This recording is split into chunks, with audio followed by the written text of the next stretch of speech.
baik intoleransi maupun sikap-sikap keras terhadap orang lain yang lain yang dalam pengertian radikalisme maupun terorisme itu tidak dapat dibenarkan.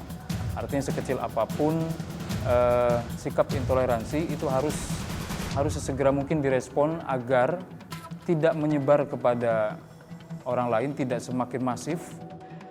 Yang penting urip aja merugiakan uang, Pak. Ya bener. Sempat ada dari dalang yang di Cirebon yang dikritik, dan sebagian ada daerah yang tidak mau menanggap wayang, dan wayang itu dikatakan haram.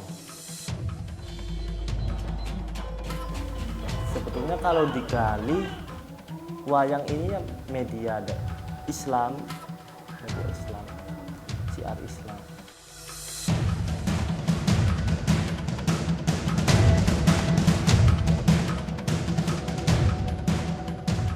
Dari pandangan sisi seniman memang ini patut dikhawatirkan juga, karena beberapa kejadian penangkapan daripada pelaku terorisme itu juga banyak sekali Cirebon dan berkali-kali, tidak sekali dua kali. Kemudian beberapa kali juga ada kejadian terorisme di Cirebon. Berarti itu ada indikasi kuat bahwa ini sebagai sinyal kuat bahwa intoleransi memang perlu dilawan dengan cara kami sebagai seniman itu.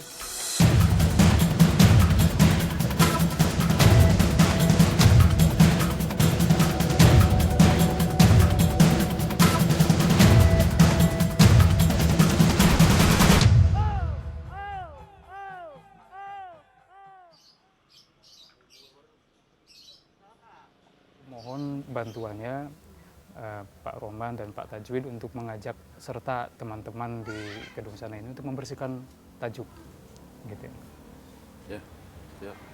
Secara harfiah, jujuk tajuk berarti mengunjungi tajuk. Tajuk itu dalam bahasa Cirebon artinya musola, langgar, masjid, tempat ibadah orang Islam.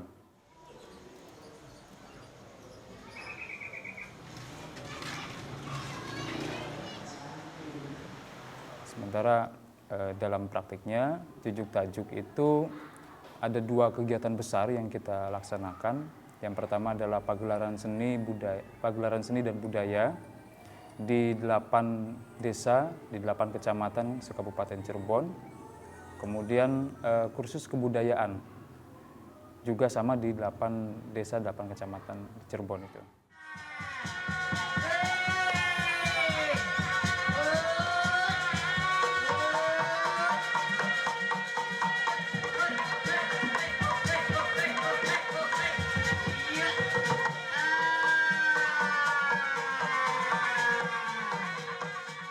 Karena di 8 titik itu kami lihat melalui fokus group discussion yang sebelumnya telah dilakukan, terdapat rekam sejarah intoleransi terjadi di sana, baik secara fisik maupun secara pemikiran.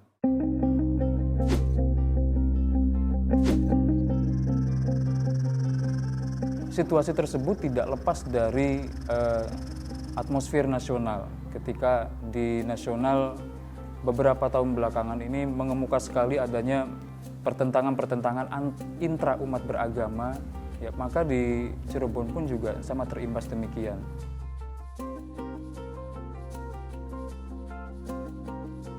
Sangat mengkhawatirkan adalah bahwa beberapa kelompok yang melakukan tindakan-tindakan ekstrim mempunyai rencana jahat terhadap orang lain. Itu bisa kita lacak sebetulnya di media-media massa. Banyak sekali jaringan-jaringan yang mengarah kepada terorisme itu juga ada irisan dengan wilayah Cirebon. Ada jaringan yang sudah tertangkap di wilayah Cirebon. Nah, itu juga menjadi persoalan yang kemudian perlu direspon dengan cara demikian ini. Gitu. Artinya bagaimana menguatkan masyarakat agar tidak terpapar paham-paham yang mencelakai orang lain, ya, baik itu terhadap mereka yang seagama maupun terhadap mereka yang tidak seagama. Kita secara khusus mengkader para pemuda untuk memiliki penguatan dalam mempererat persatuan, ukhuwah watoniyah. Menjadi pijakan dalam kegiatan ini adalah bahwa Yang kami dapat sampaikan mengenai program ini, gejala-gejala itu sangat mengemuka di masyarakat dan ini harus segera direspon dengan berbagai cara. Dan kami karena merupakan lembaga seni dan budaya, maka memilih seni dan budaya itu untuk menjadi media mengampanyekan kepada masyarakat tentang bagaimana seharusnya bermasyarakat hidup dalam kerukunan, guyub, dan menciptakan perdamaian.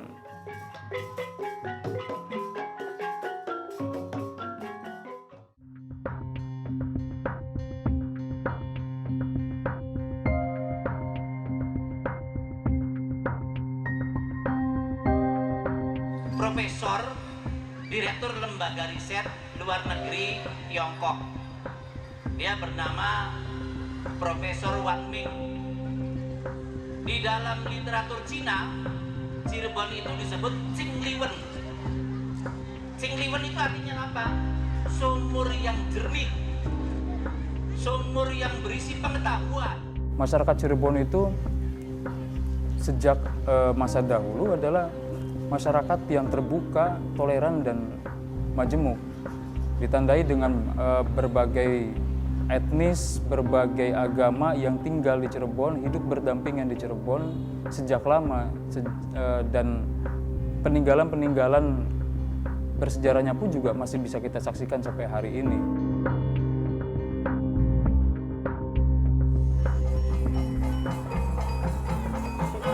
Kami pun Kanjeng Syekh Syarif Hidayatullah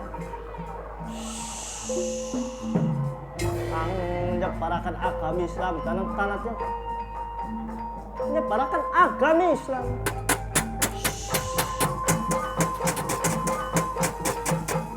Jadi ada naskahnya yang harus diungkapkan di kisah Putri Ong Tinio ini untuk menceritakan toleransi keberagamannya ini. Isun Blisudi dua syekh nyebarakan agama kebajikan yaitu wonge doyan bobat nebak badekan semene bebli bisa pribenko badekan sejene sekedar ngawi payweru yen bakal Putri Ong Tinio kepengen waras yaiku kudu dibuang sing negeri Cina buat mengajar nambah ngampak ngomongnya macua sumangga isun bakal metu sing kaisaran Tartar. Cerita dari babat, bukan cerita dari wayang kulitnya ya, tapi medianya dengan wayang purwa kita, tapi kisah dari cerita babat Cirebon.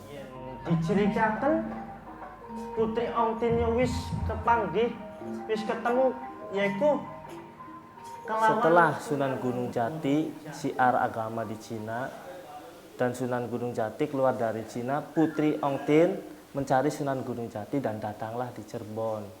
Dan di Cirebon terlihat tampaknya banyak yaitu dari ciri khas Cina itu dari kisah ini.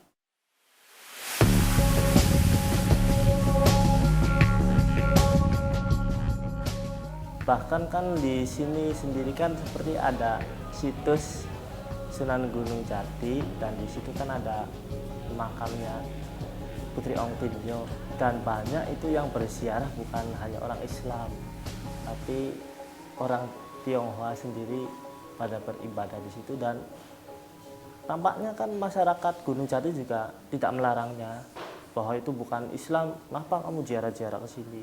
Sedangkan Putri Ong Tinio kan Islam.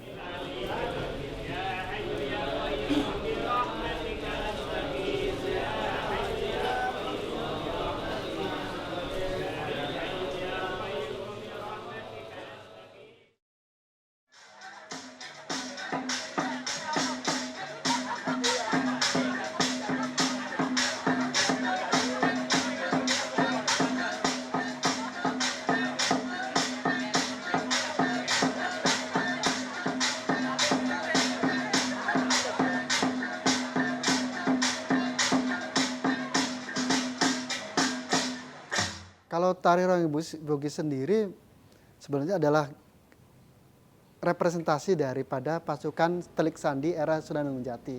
Pasukan itu berkiprah dalam peristiwa penaklukan Raja Galuh. Tari Ronggeng Bugis dikemas secara teater komikal, secara jenaka, maka ya mereka tangkap itu adalah adegan apa? Istilah sekarang adegan lucu-lucuan gitu. Di sini istilahnya bodoran lah. Sekedar ngebodor, sekedar berjenaka-jenaka ria saja. Tapi orang jarang, ya memang tidak semua orang memahami bahwa gerakan-gerakan itu ada filosofi tertentu, ada makna tertentu.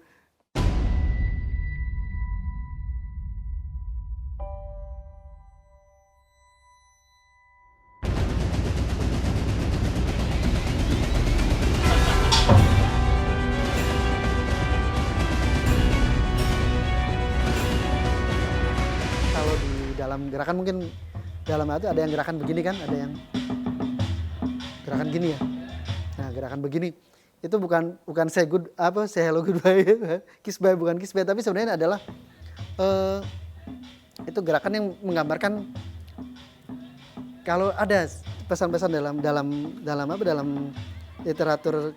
literatur tradisi lisan, ada pesan disebut sebagai yen ana rusia aja dibuka. Kalau ada rahasia jangan dibuka. Dan ada gerakan seperti ini kan. Ada gitu. Nah, itu gambaran sebagai Telik Sandi harus mampu menyerap, mendengar seluruh aspirasi masyarakat, dinamika masyarakat, dinamika si musuhnya itu, target operasi Telik Sandi itu. Nah, total harus didengar, seluruh data harus semampu mungkin dia dengarkan itu, sedetail mungkin.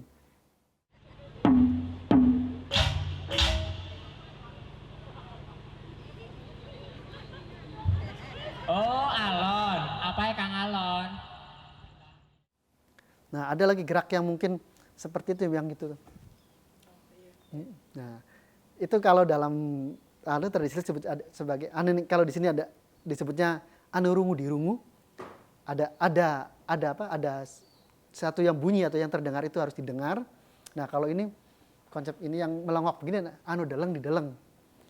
Ada yang terlihat, ya dilihatlah. Jadi totalitas bagaimana kita memantau target operasi itu.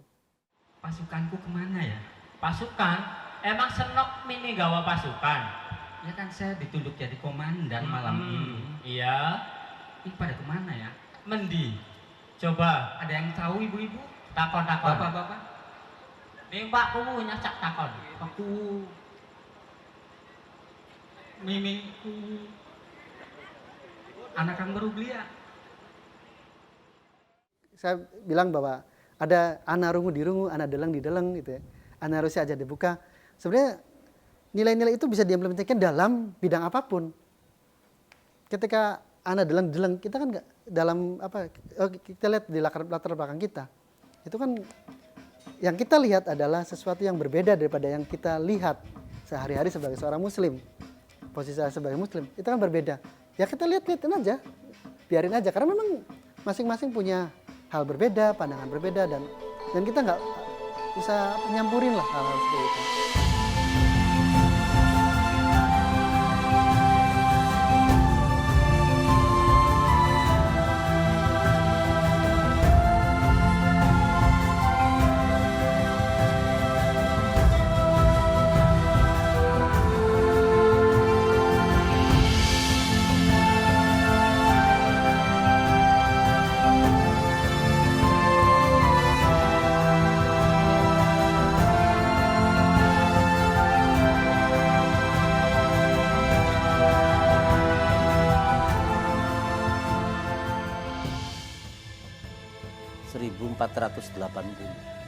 Seorang pengawal Putri Ongtin yang bernama Nyok Kicit. Nyok Kicit itu memohon izin pada Sunan Gunung Jati bahwa orang-orang Tiongkok yang mengawal Putri Ongtin itu agamanya macam-macam. Salah satunya ada yang beragama Konghucu. Mereka juga ingin punya tempat ibadah.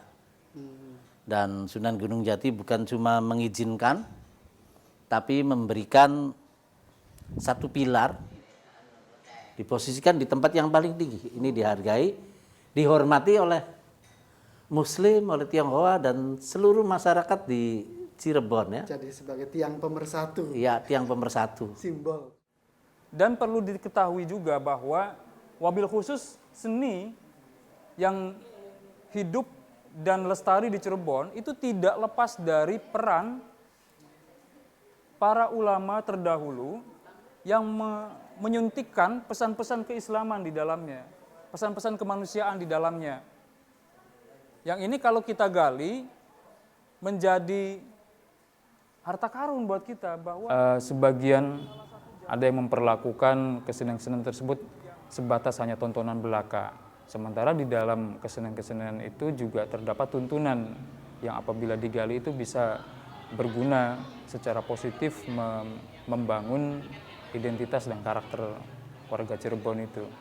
Sebab dalam sejarahnya tidak terlepas dari peran ulama, yakni para wali, wabil khusus Sunan Gunung Jati dan Sunan Kalijaga dalam mereproduksi seni itu sehingga memiliki nilai-nilai keislaman, nilai-nilai kemanusiaan, nilai-nilai yang universal.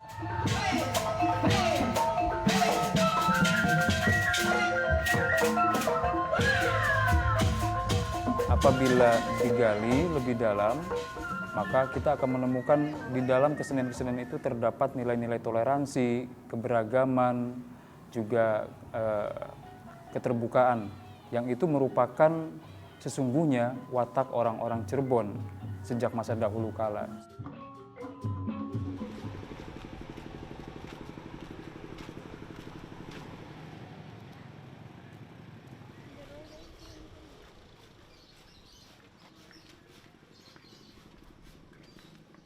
Yang paling utama dalam menjaga persatuan, menjaga kerukunan dalam hidup bermasyarakat, kemudian menggali kembali jati diri sebagai orang Cirebon yang toleran, yang terbuka, juga kenyataan bahwa Cirebon itu adalah masyarakat yang majemuk. Itu. Dalam setiap kali pagelaran, kesenian-kesenian ditampilkan itu tidak lepas dari 3 hal ini.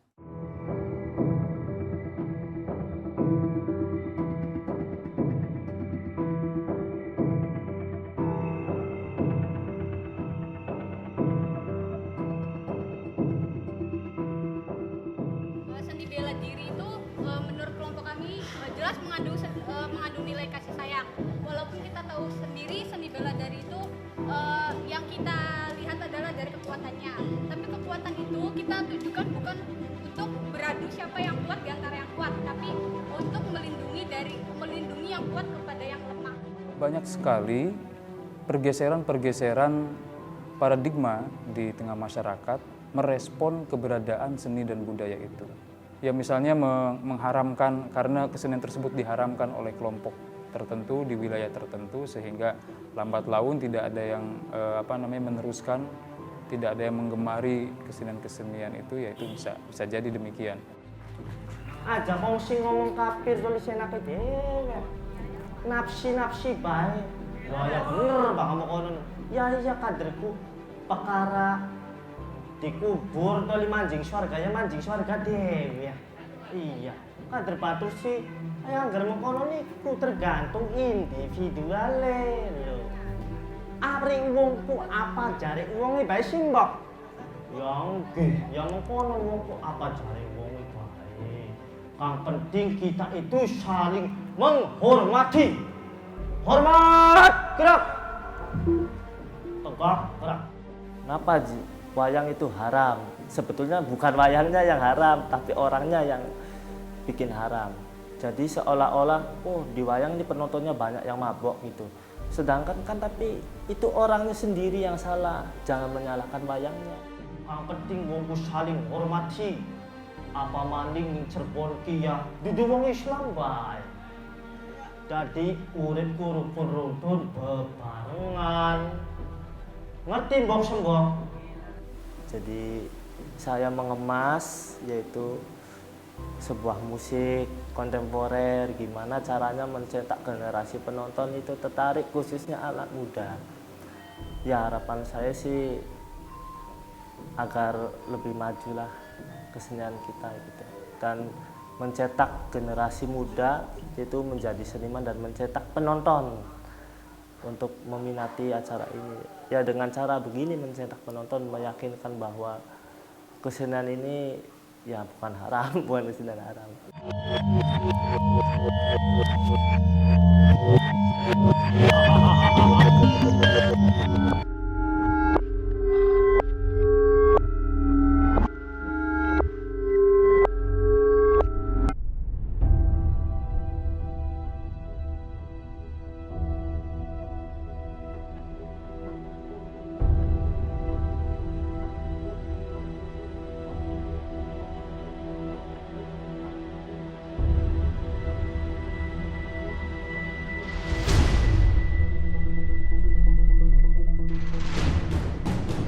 Cirebon sendiri dari awal sudah disebutkan bahwa caruban, campuran, bukan satu etnis, bukan satu golongan, bukan satu golongan. Jadi saya kira kesadaran keberagamannya itu, dan itu kan senafas dengan Indonesia. Indonesia kan beragam nilai-nilai lokal kita, bahwa kita telah hidup lama berdampingan dengan berbagai perbedaan.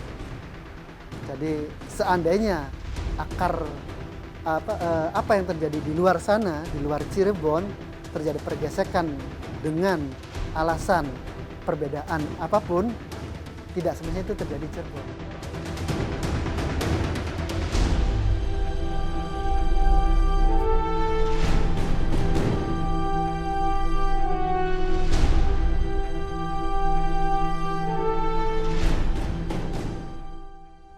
Kami berharap kesenian dan kebudayaan di Cirebon itu tetap lestari dengan cara satu, masyarakat menginsafi bahwa kesenian dan kebudayaan ini tidak lahir dari ruang kosong, melainkan ada nilai-nilai yang menempel di dalamnya, yang hadir di dalam kesenian dan kebudayaan itu. Itu mesti digali agar menjadi tidak hanya menjadi tontonan, tetapi juga menjadi tuntunan bagi masyarakat.